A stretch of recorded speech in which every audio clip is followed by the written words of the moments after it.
SIR curd ಪಟ್ಟಿ ಬಿಡುಗಡೆ ಮಾಡಲಾಗಿದೆ. ಎಸ್ಐಆರ್ ಪಟ್ಟಿಯಲ್ಲಿ ನಿಮ್ಮ ಹೆಸರು ಇದೆಯೇ ಇಲ್ಲವೇ ಎಂದು ತಿಳಿದುಕೊಳ್ಳಲು ಈ ಮಾಹಿತಿಯನ್ನು ಚೆಕ್ ಮಾಡಿ. ಮೊಬೈಲ್ನಲ್ಲಿ ಚೆಕ್ ಮಾಡುವ ಸಂಪೂರ್ಣ ವಿಧಾನ.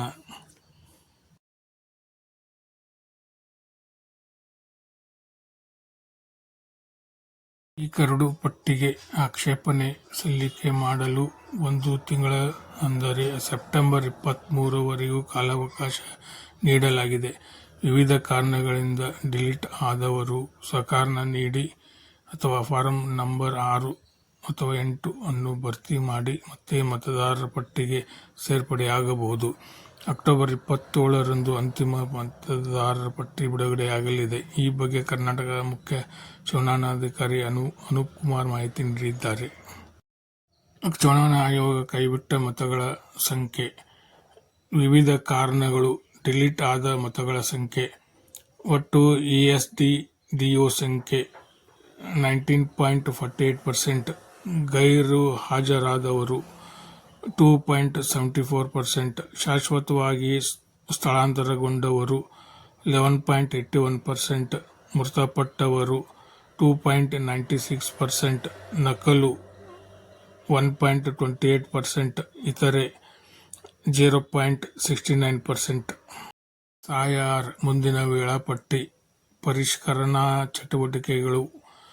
ಅರ್ಹತಾ ದಿನಾಂಕ 1 ಅಕ್ಟೋಬರ್ 2026. ಆಕ್ಷೇಪಣೆಗಳನ್ನು ಸಲ್ಲಿಸುವ ಅವಧಿ 24 ಆಗಸ್ಟ್ರಿಂದ 23 ಸೆಪ್ಟೆಂಬರ್ 2026. ನೋಟಿಸ್ ಹಂತ ಹಕ್ಕು ಮತ್ತು ಆಕ್ಷೇಪಣೆಗಳ ವಿಲೇವಾರಿ 24 ಆಗಸ್ಟ್ ರಿಂದ 22 October 2026.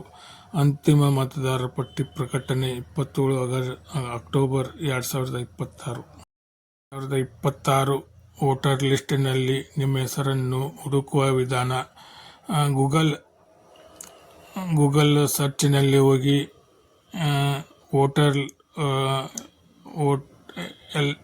Electron commission of India, voter rolls election commission ಎಂದು ಟೈಪ್ ಮಾಡಿ. ಪೇಜಿನಲ್ಲಿ ಸೆಲೆಕ್ಟ್ ಸ್ಟೇಟ್ ಅನ್ನು ಹಾಕಿ, ಇಯರ್ ಆಫ್ ರಿವಿಷನ್ 2026 ಎಂದು ಹಾಕಿ, ಕ್ಯಾಪ್ಚಾ ಕೋಡ್ ಹಾಕಿ, ನೆಕ್ಸ್ಟ್ ಅಂತ ಬಟನ್ ಒತ್ತಿ.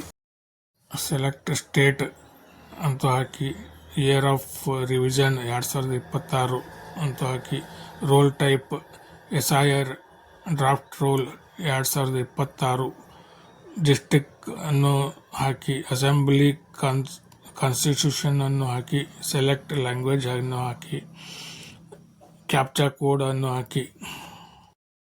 ಪೇಜಿನಲ್ಲಿ part number and part name, ನಿಮ್ಮ ಪಾರ್ಟ್ ನಂಬರ್ ಮತ್ತು ಪಾರ್ಟ್ ನೇಮ್ ಅನ್ನು ಹಾಕಿ ಸರ್ಚ್ ಮಾಡಿ. ಪ್ಲೇಸ್ಟೋರಿಗೆ ಹೋಗಿ ECI NET net app download ಮಾಡಿ ನಿಮ್ಮ ಹೆಸರನ್ನು ಸರ್ಚ್ ಮಾಡಬಹುದು.